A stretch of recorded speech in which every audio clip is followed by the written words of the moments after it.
श्री गणेशाय नमः। जय हो भगवान रामचंद्र जी की। अध्यात्म रामायणे युद्धकांड त्रयोदशः सर्गः हिंदी अनुवाद आज श्लोक 17 से आरंभ। त्रुटियां ना हों या कम से कम हो इसका प्रयास रहेगा, किंतु यदि फिर भी हमसे त्रुटियां हो जाती हैं तो आप सभी गुणी श्रोताओं से हम क्षमा मांगते हैं।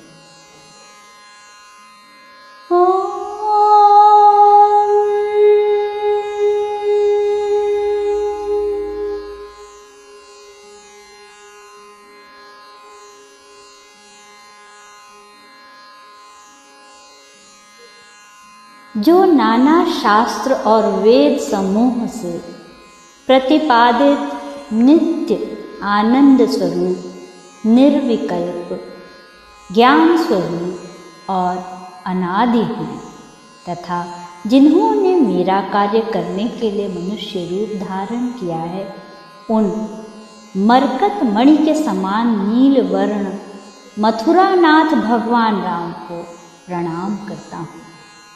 श्लोक 17। जो मनुष्य इच्छित कामनाओं को पूर्ण करने वाले श्याम मूर्ति भगवान राम का ध्यान करते हुए ब्रह्मा जी के कहे हुए इस ब्रह्म ज्ञान विधायक आद्य स्तोत्र का श्रद्धापूर्वक पाठ करेगा, वह ध्यानशील पुरुष सकल पापों से मुक्त हो जाएगा।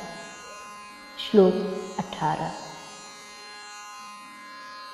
लोक गुरु भगवान ब्रह्मा जी की यह स्तुति सुन लोक साक्षी अग्निदेव ने अपनी गोद में निर्मल अरुण कांति से सुशोभित और लाल वस्त्र तथा दिव्य आभूषणों से विभूषित विदेह पुत्री जानकी जी को लिए अर्थात प्रकट होकर शरणागत दुखहारी श्री रघुनाथ जी से कहा, रघुवीर, पहले तपोवन में मुझे सौंपी हुई देवी जानकी को अब ग्रहण कीजिए।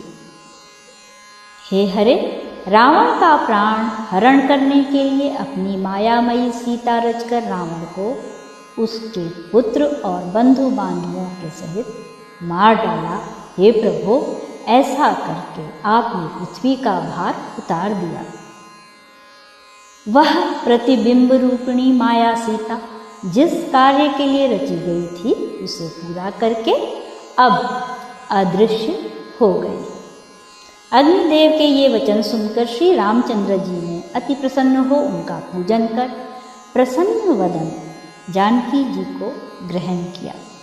श्लोक 22। फिर लक्ष्मीपति भगवान राम ने अपने से कभी विलग न होने वाली जगत जननी जानकी को गोद में बैठा लिया। उस समय जनक नंदिनी सीता जी के सहित भगवान राम को कांति से सुशोभित देख देवराज इंद्र अति प्रसन्नता पूर्वक हाथ जोड़कर भक्ति गदगद वाणी से स्तुति करने लगे।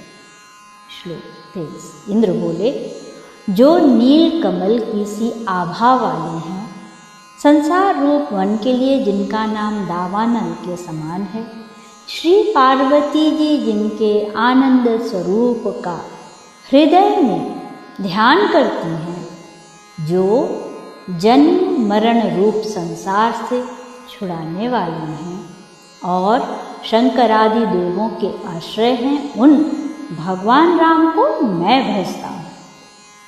श्लोक 24। जो देवमंडल के दुख समूह का नाश करने के एकमात्र कारण है तथा जो मनुष्य रूपधारी आकारहीन और स्तुति किए जाने योग्य हैं, पृथ्वी का भार उतारने वाले उन परमेश्वर परानंद रूप पूजनीय भगवान राम को मैं भजता हूँ। श्लोक 25। जो शरणागतों को सब प्रकार का आनंद देने वाले और उनके आश्रय हैं, जिनका नाम शरणागत भक्तों के संपूर्ण दुखों को दूर करने वाला है, जिनका तप और योग एवं बड़े बड़े योगीश्वरों की भावनाओं द्वारा चिंतन किया जाता है, तथा जो सुग्रीव आदि के मित्र हैं, उन मित्र रूप भगवान राम को मैं भजता हूँ। श्लोक 26। जो भोग परायण लोगों से सदा दूर रहते हैं और योगनिष्ठ पुरुषों के सदा समीप ही विराजते हैं, श्री जानकी जी के लिए आनंद स्वरूप उन चिदानंद घन श्री रघुनाथ जी को मैं सर्वदा भजता हूँ। श्लोक 27।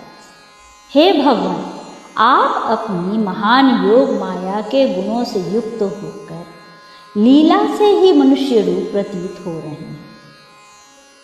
जिनके कर्ण आपकी इन आनंदमयी लीलाओं के कथामृत से पूर्ण होते हैं, वे संसार में नित्यानंद रूप हो जाते हैं। श्लोक 28। प्रभु, मैं तो सम्मान और सोमपान के उन्माद से मतवाला हो रहा था। सर्वेश्वरता के अभिमानवश मैं अपने आगे किसी को कुछ भी नहीं समझता। अब आपके चरण कमलों की कृपा से मेरा त्रिलोकाधिपतित्व का अभिमान चूर हो गया। श्लोक 29। जो चमचमाते हुए रत्न जटित भुजबंद और हारों से सुशोभित हैं, पृथ्वी के भार रूप राक्षसों के लिए दावानल के समान हैं, जिनका शरद चंद्र के समान मुख और अति मनोहर नेत्र कमल है, तथा जिनका आदि अंत जानना अत्यंत कठिन है, उन रघुनाथ जी को मैं भजता हूँ। श्लोक 30।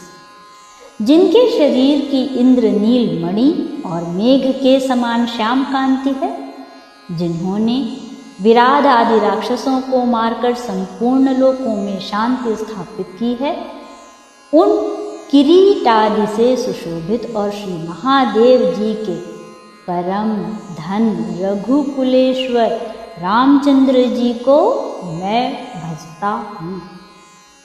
श्लोक 31। जो तेजों में सुवर्ण के से वर्ण वाली और बिजली के समान कांतिमयी जानकी जी को गोद में लिए करोड़ों चंद्रमाओं के समान देदीप्यमान सिंहासन पर विराजमान हैं, उन निर्दुख और आलस्यहीन भगवान राम को मैं भजता हूँ। श्लोक 32।